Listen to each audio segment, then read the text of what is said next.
So today we're going to talk about polymorphism. That's the fourth column or the fourth pillar in object-oriented programming. And in many ways, it's kind of the most powerful because it allows you to write one piece of code, a variable, a method, or a class that can be applied generally to any type, or multiple types, I should say. Not just any type, but multiple types. That is that you don't have to write code to sort integers. You don't have to write code to sort doubles, right? You write one piece of code to do it for you. We kind of have this in C because C doesn't like to rewrite code over and over either. But the way that C does it is through pointer erasure. Remember that the void star, it takes a generic void pointer. And so basically it puts everything on the programmer to make sure that they're doing everything correct, right? The compiler doesn't help you out at all. In Python, you also have list.sort, right? And once again, there's no compiler to help you at all because there's no compiler. But you can call list.sort on all the built-in types. You can call it on any type that you make as long as you provide it a key, right? Every language will have some sort of method that can be applied in general, right? But what you can do in Java is you can take this to another level, right? You can parameterize multiple different types. Before we get to that very powerful parameterized polymorphism, there are other types of polymorphism, right? When you think of object-oriented programming or classic OOP, we mean subtype polymorphism. And I've got a simplified version of the collections library here. An array list is a list. A list is a collection. A set is a collection, but it holds stuff in a different way. What is the difference between a set and a list, by the way? No duplicates. That's one key difference. And then the other difference is one of them is ordered and the other one is not, right? A list is ordered and a set is not unordered, right? And then you have different types under those, right? When you treat a subtype as a supertype, for example, I'm going to go ahead and treat a dog like an animal, or I'm going to treat an ostrich like a bird, or I'm going to treat a stock account as an asset, right? I am treating it as its supertype because I don't care about that specific type. I just want the interface of the one above it, right? For example, I take an array list and I treat it as a list, right? Now, why would you want to do something like that? Let me come over here and show you, right? So let's go ahead and start with a function that will sum up a bunch of stuff. All I have here is an array list of integers and another linked list of integers, and I want to sum them up. If I didn't have subtype polymorphism, here's what I would have to do. Public static int sum int, I'll go with sum for example for now, and I'll say array list of integers. There we go, and I'll call it numbers. How would you go about programming this? Well, you have an integer, which is a total. I always initialize my variables because there is no, otherwise it won't compile, right? And return the total. I will iterate over each one of these for each integer, x, in the collection numbers, right? Total plus equals x, right? Now, can I call that function on either one of these things? I could, of course, call it on the first one because that's what it was built for, print sum of ints, right? And that'll run. There's the sum, 34. Right? But will that equally apply to the integers that are in that linked list instead, that different type? Right? Is it compiling? You might not be able to see it, but it's not compiling, right? There is a little red underscore on my sum. Why?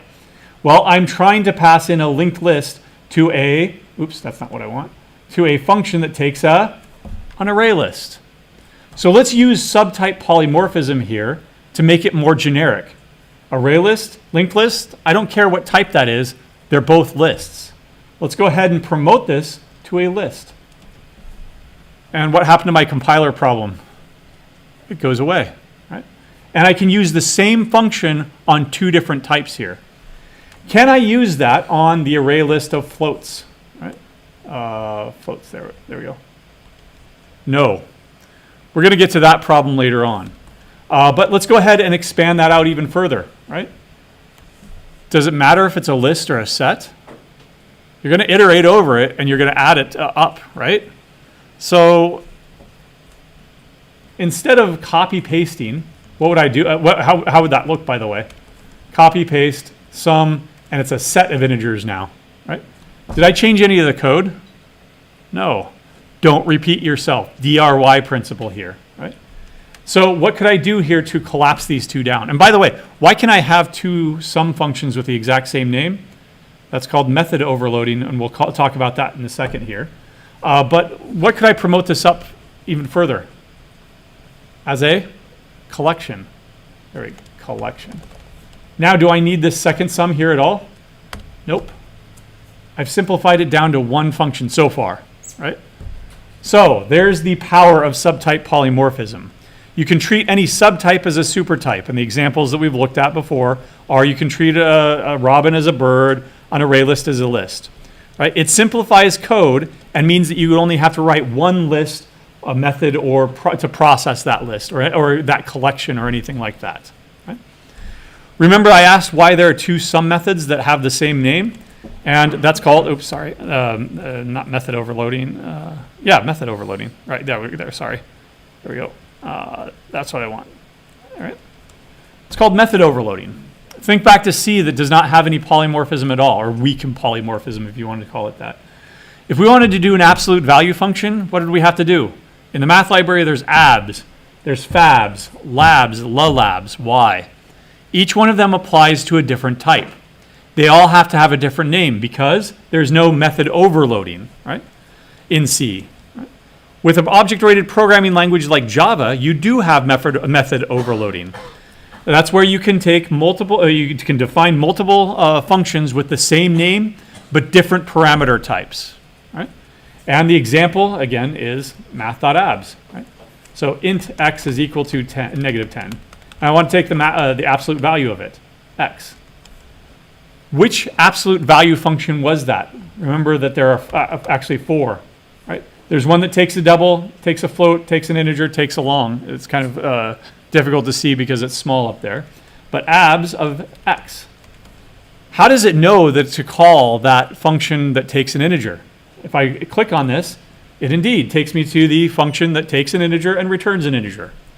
If I change the type to double, right? I didn't change any of the other code, I just changed the type. What function does it take me to now? The one that takes a double and returns a double. Right? This is what's known as static dispatch.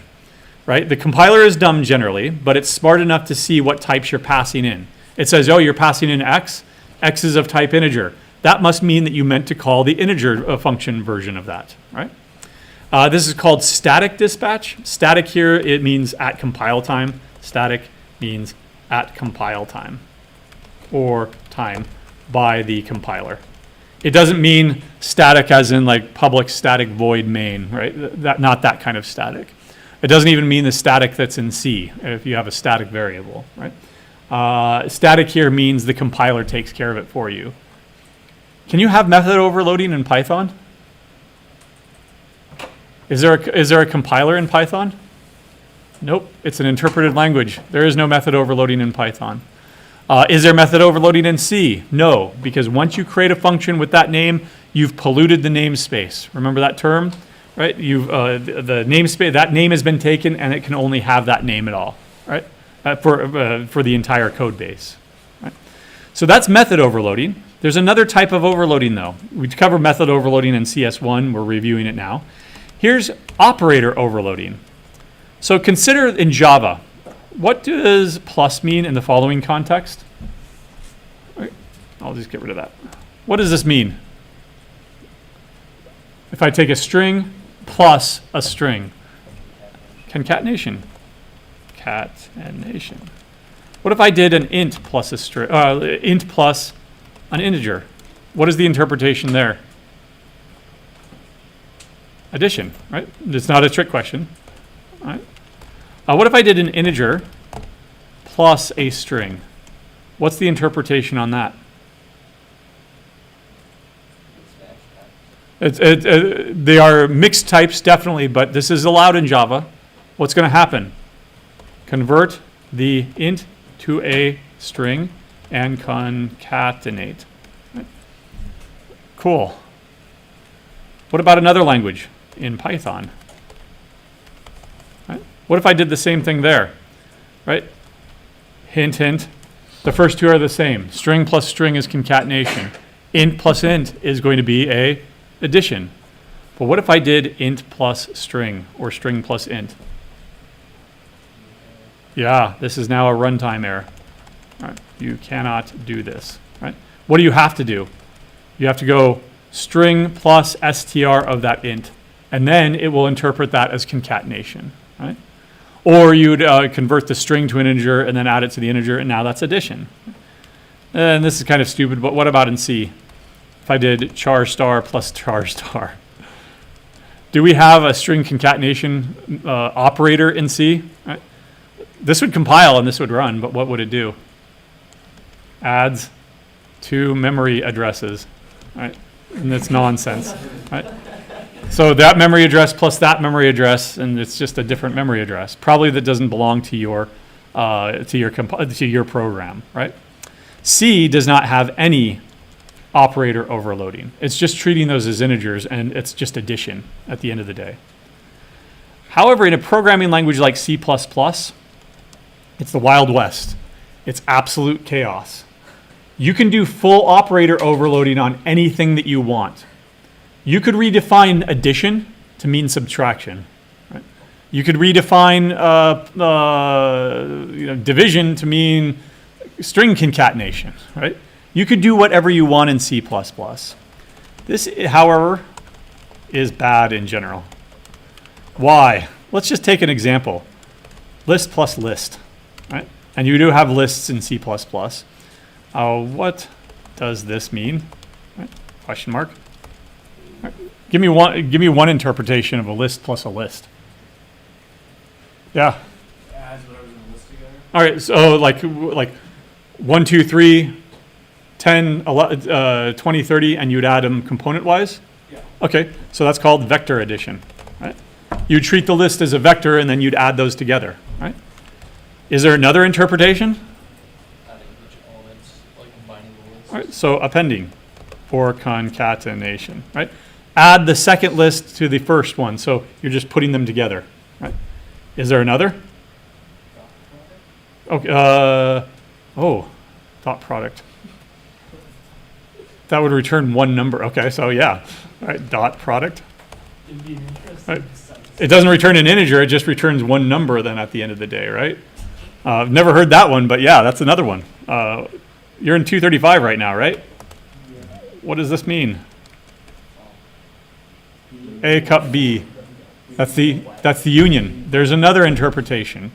I would not interpret that as the intersection, by the way. I don't think anybody would, right? What if you did something else completely? Say time plus time. Does that even make sense? 3 o'clock plus 5 o'clock. Is that 8 o'clock? Or is it 3 hours plus 5 hours, so now it's a duration, right?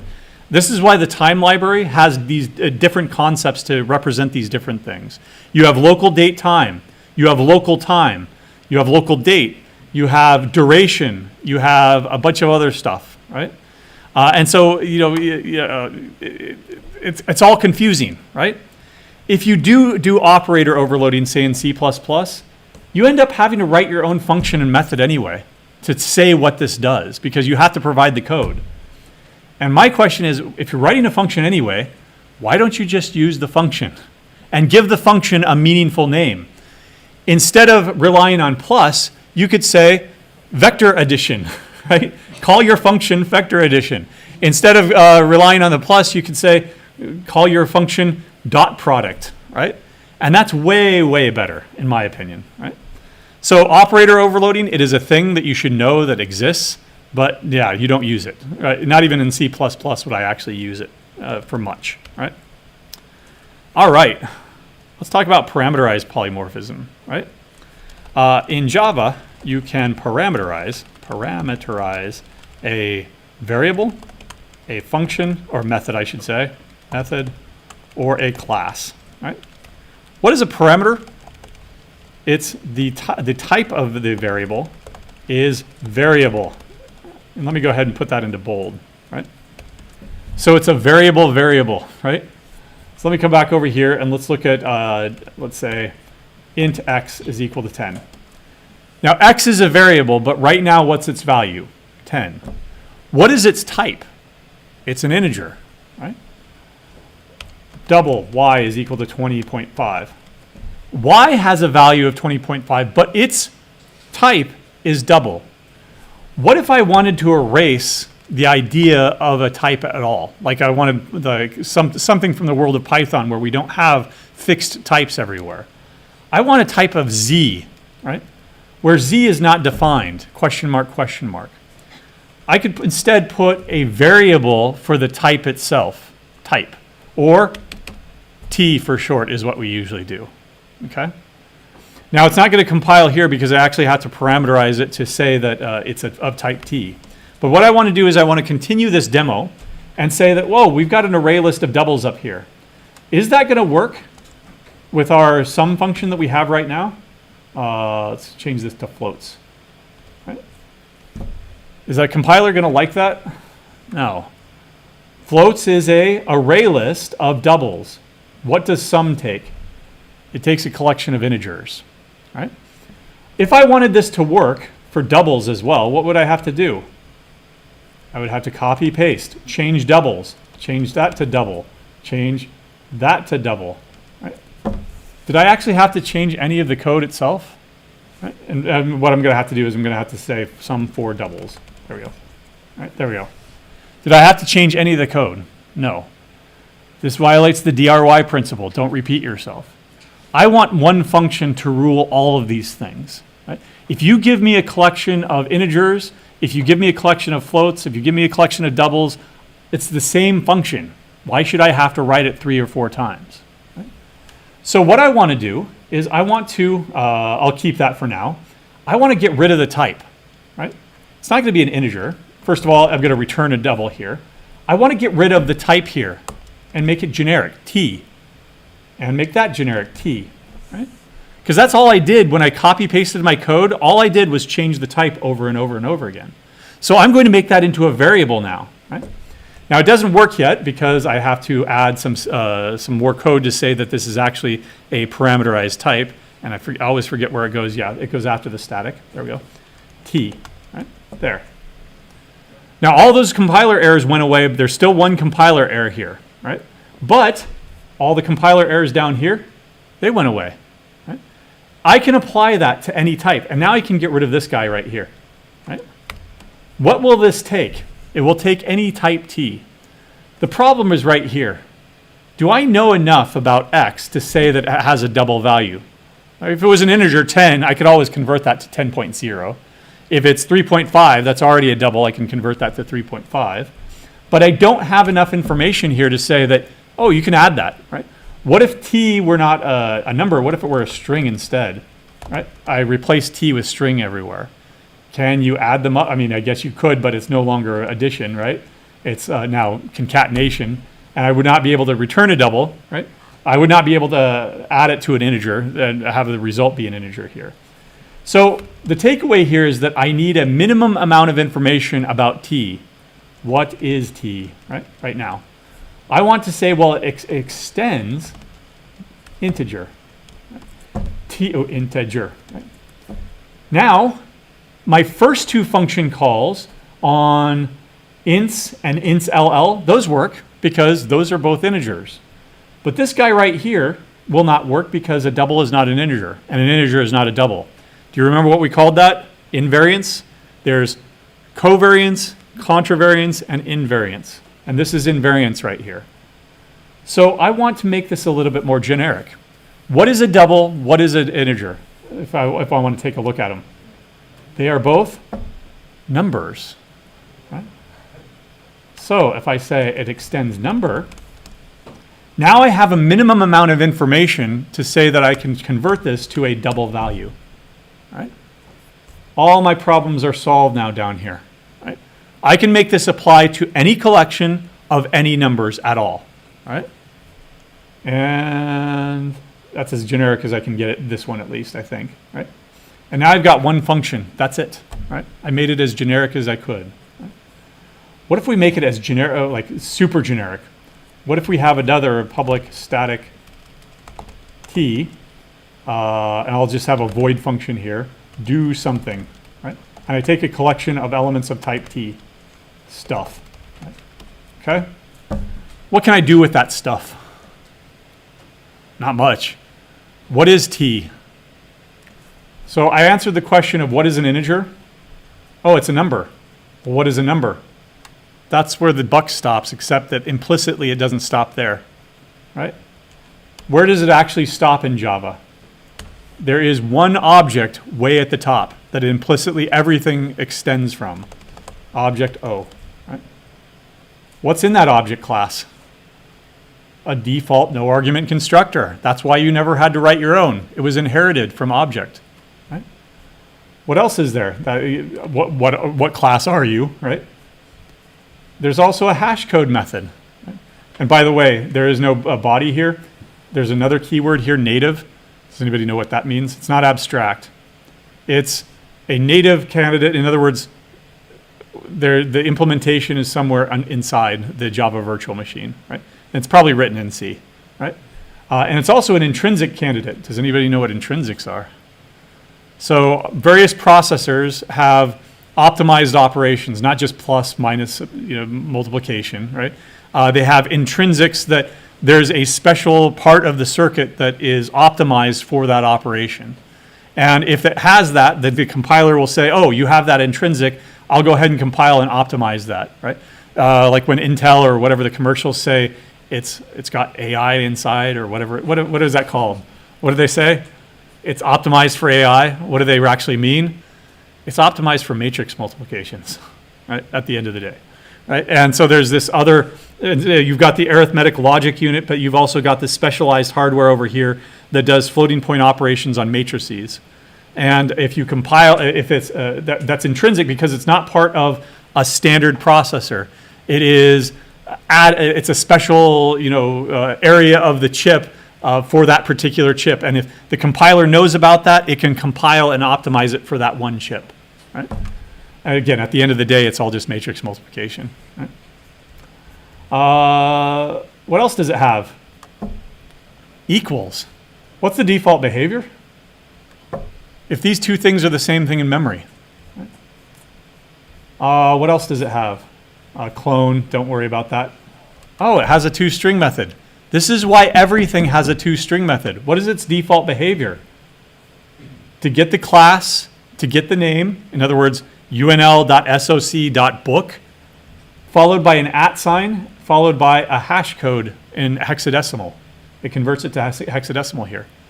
Have we seen that before?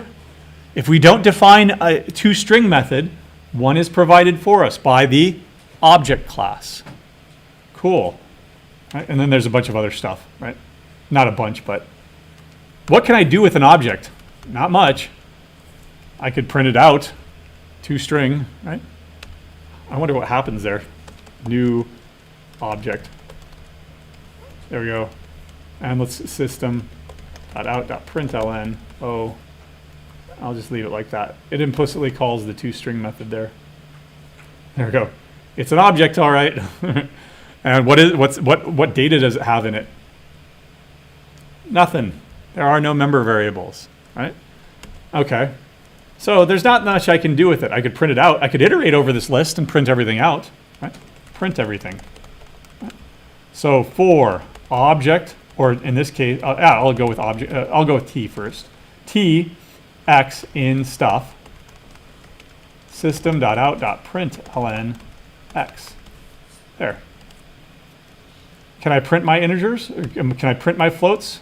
Poly demo dot do something. What is it doing right now, floats? All it's doing is printing stuff out. Yeah, it works. All right. All right. I'd like to do something else though. In fact, do I care that it is T? I could have changed this to an object, right? So what I could have done is I could have erased that entirely. I do not care what it is, right? And what I can do now is I can get at least the first one, stuff dot, what would it be? Iterator dot next. There we go. I can get the first one, right? So I can print this. I think I can print this out. Println stuff. There. I can print out the first one. I could print out maybe, do I need a parameterization there? There we go, there, right? What is that question mark there? Did I ever actually use the type T keyword here, or this T like I did up here? I'm not actually using it, so I don't care about it. I don't care. That's the I don't care operator there, if you want to call it that. It's a wild card. It matches anything. It matches strings, it matches integers, it matches doubles, right? But now you can do even less with it. You can get the first one, you can get the second one, you can print them out because they're all objects. But can I put it into a variable?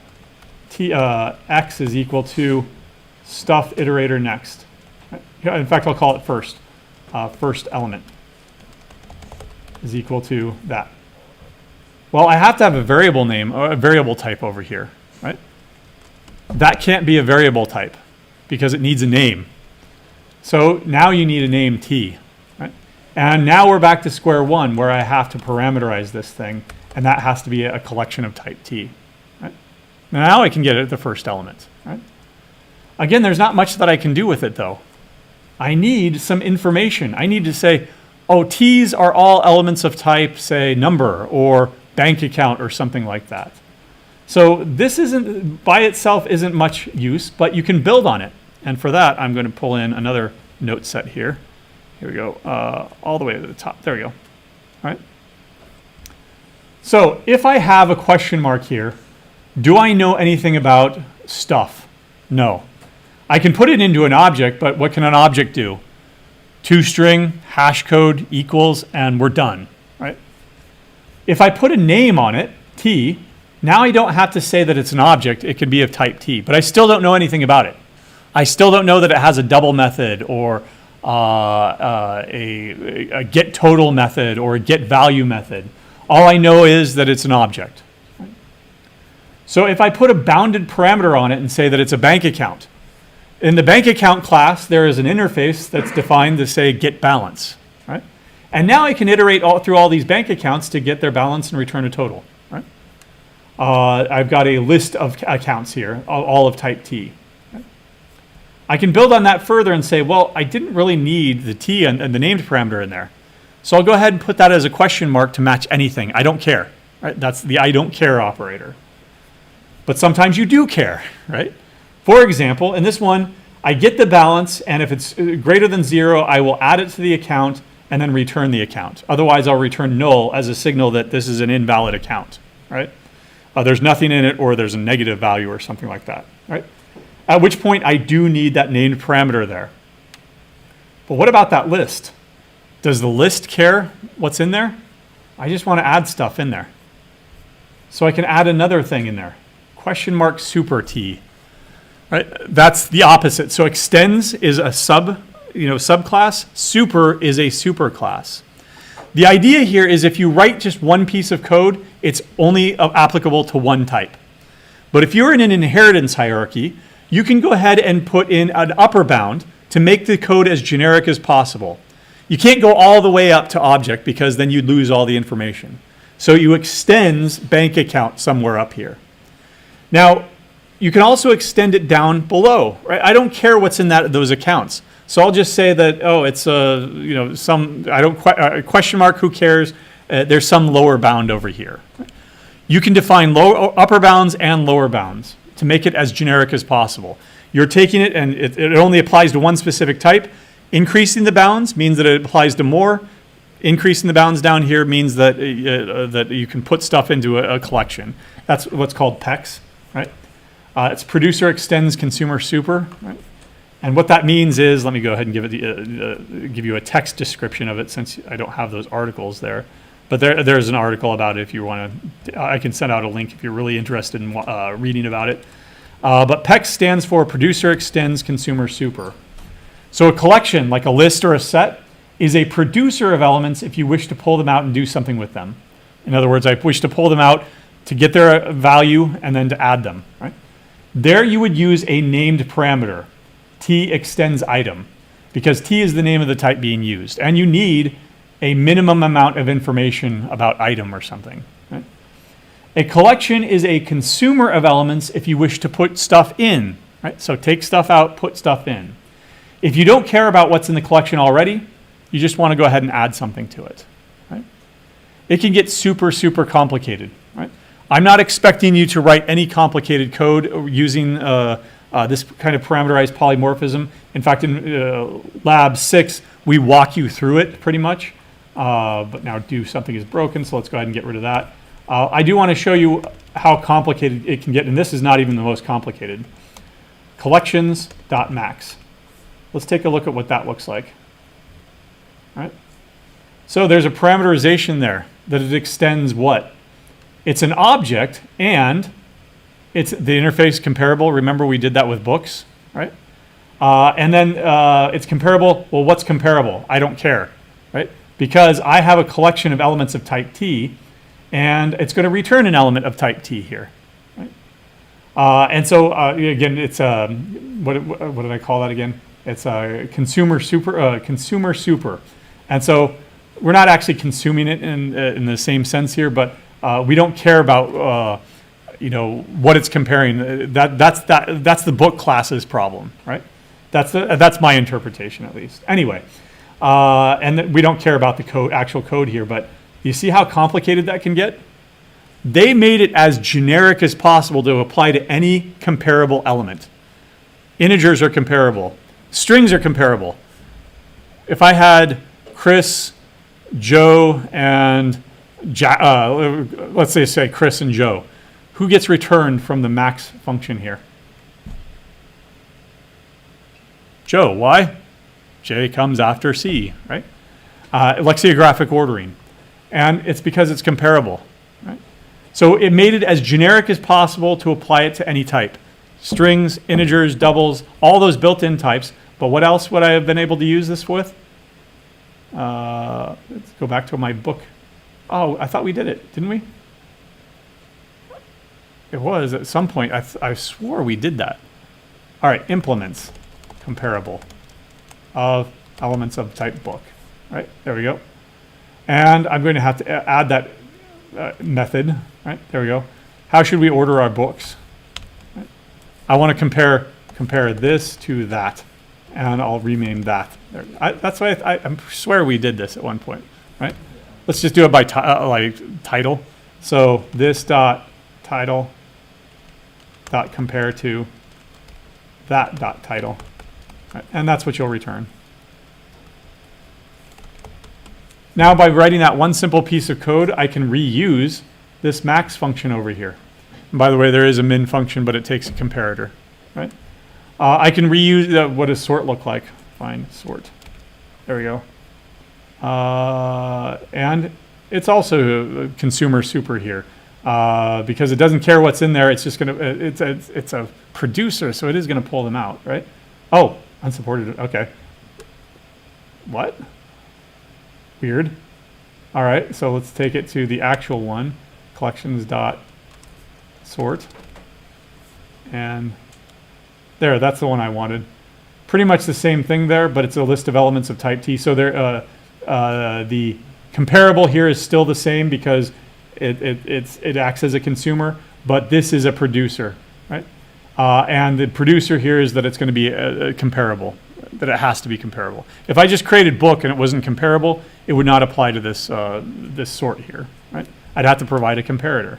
Right? What about the one that takes a comparator though? There we go. That's also a consumer value there. No extends here because you're providing a comparator to take care of those issues for you. All right. At the end of the day, parameterized polymorphism. Use it, but for this project, you're probably not going to have to write any, right? Maybe, yeah. I mean, you could if you wanted to, but it's not going to be a requirement, right? But it is something that you should remember that exists and use it as much as you can. All right. So to wrap up OOP today and on Friday, we're going to start talking about the solid principles. Before we do that, though, there are also the stupid principles, right? So here's the link to it. Hopefully it's still live. Come on. All right, fine. It's not going to let me click on that. There we go. There we go. From stupid to solid code. So stupid stands, this is just one guy. It's not that like this is an actual thing that people know about. Singleton, tight coupling, untestability, premature optimization, indescriptive naming, and duplication. These are, you remember those anti-patterns I was talking about? Those bad habits that get into, right? This one is probably most understandable. Indescriptive naming. Name your classes, methods, attributes, variables properly, and don't abbreviate. Your code is for people, not computers. They don't understand what you write anyway. Computers just understand 0 and 1. Programming languages are for humans, right? Duplication is, stupid. Okay, there, that's the D in stupid, right? And what have I said like for the last, several months? The DRY principle is don't repeat yourself, right? Don't be stupid, right? Make sure that you are not duplicating code. So don't hey, there it is. There's the dry principle. Oh, where does that take me? Yep, it's a Wikipedia thing. Right? So it is definitely a thing, right? It's not something I made up. It is always going to be a thing, right? Anyway, those are bad habits to get into, and you can go ahead and read all about them if you want. What I want to do is I want to talk about the good habits to get into. The first one is most relevant to your project this week. Remember the single responsibility principle. Now this is the solid principle, so SOLID, right? This just means good encapsulation, right? That a class should represent one thing and one thing only and do it well, right? People stuff belong in the people class. What do you do? What's one of the things you're doing? Item. Well, yeah. What are they? Lease. There's a lease, right? Yeah. Or a subscription, I guess. Whatever it is. A license. A license, not a subscription. Thank you. You can tell that we change this stuff every year, right? But it stays basically the same. So a license, right? License stuff belongs in the license class. A violation of this would be a God class. A class that is responsible for everything, knows everything, does everything, right? Still a violation for if you have bad modeling, right? So for example, what if I went over here and my book class that I was working with before, what did I do? I made that into a proper person, right? What if I had said, oh no, they're not a person, they're just a string, right? Or just a string UUID. Is that a good idea?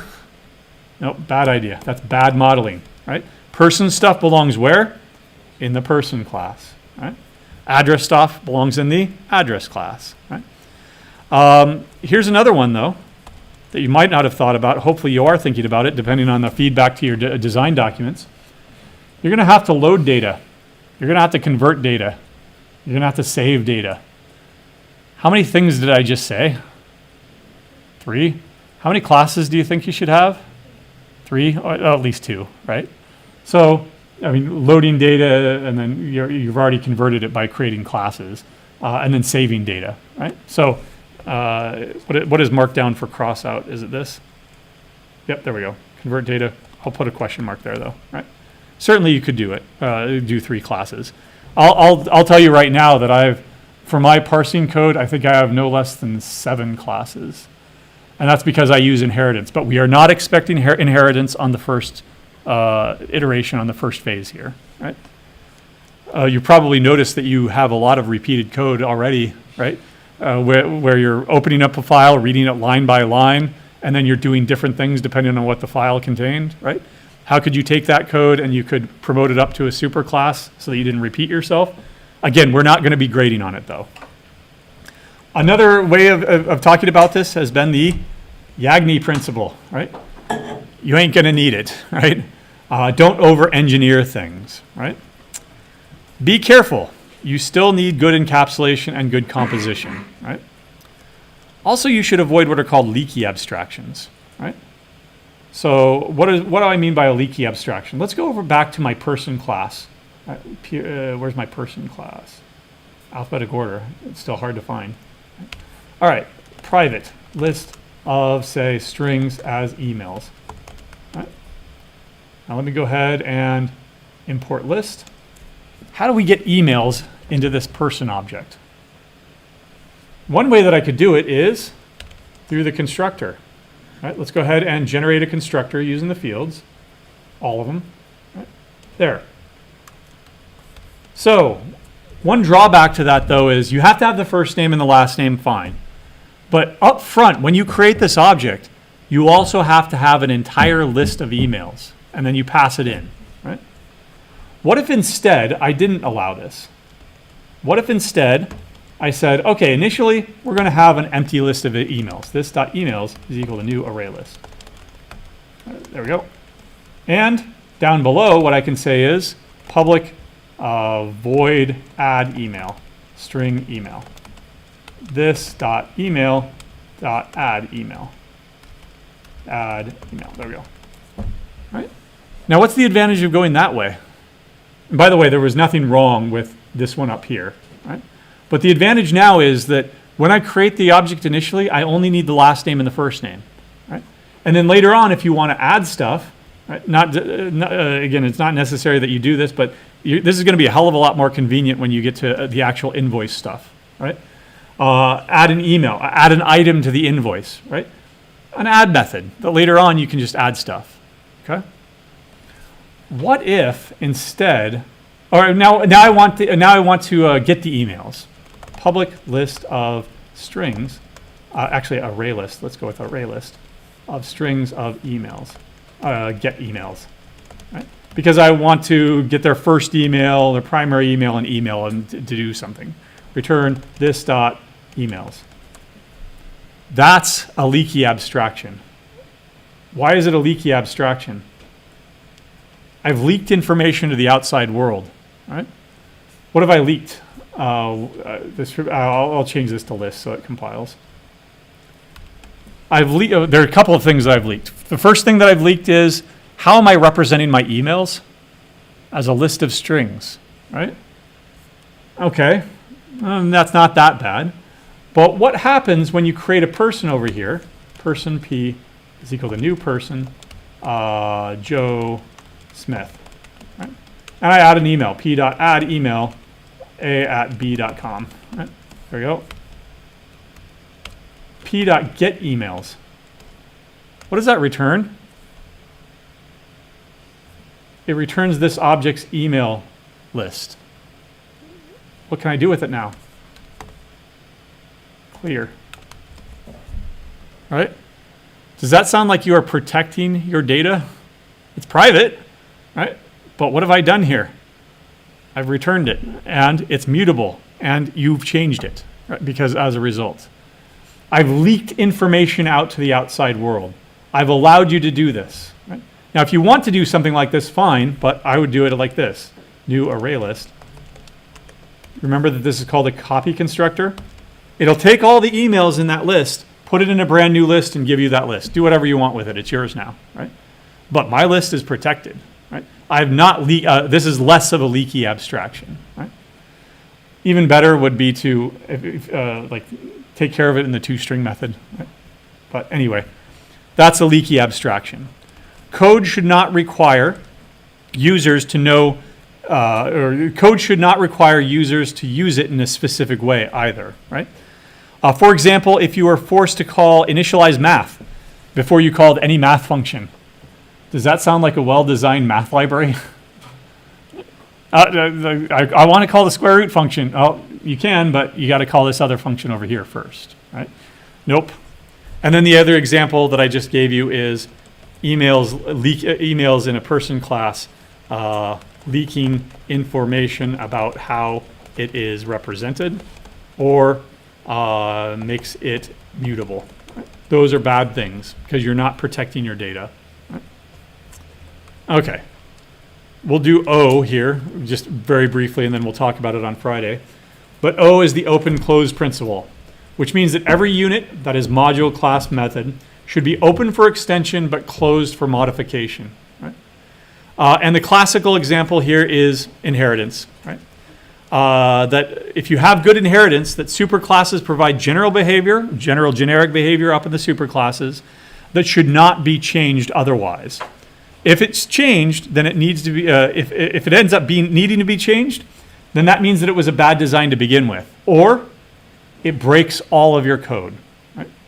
And the examples that we've given so far is locking something into an inheritance hierarchy that doesn't always make sense.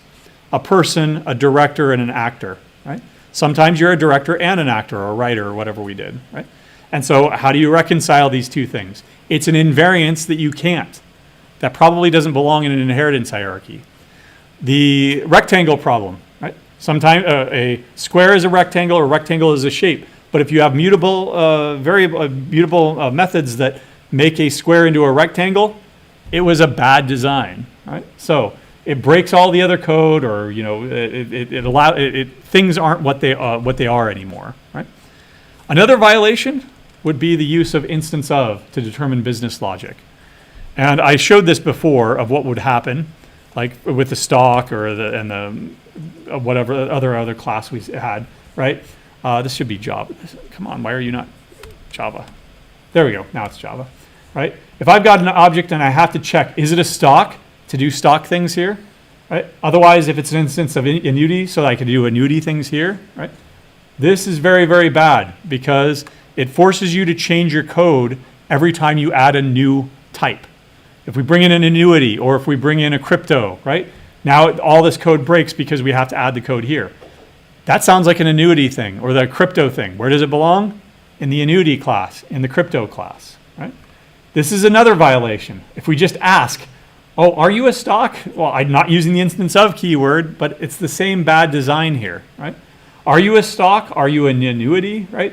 In other words, you should never see type anywhere in an inheritance hierarchy. You might see it on your lab this week, but that's just because that we had to do it a certain way, right? Or maybe we got rid of that finally, I forget. But anyway, do not have a get type or store a type anywhere. What is the type of stock? It's its class, right? It knows what it is. What is the type of writer? It's its class. It knows what it is, right? Writer stuff belongs in the writer class. Stock stuff belongs in the stock class. Don't violate the open-close principle, right? All right, we've got LOID. Actually, we'll give some more examples later on, but LOID on Friday, all right? And then we'll wrap it up. We could also do the stupid principles.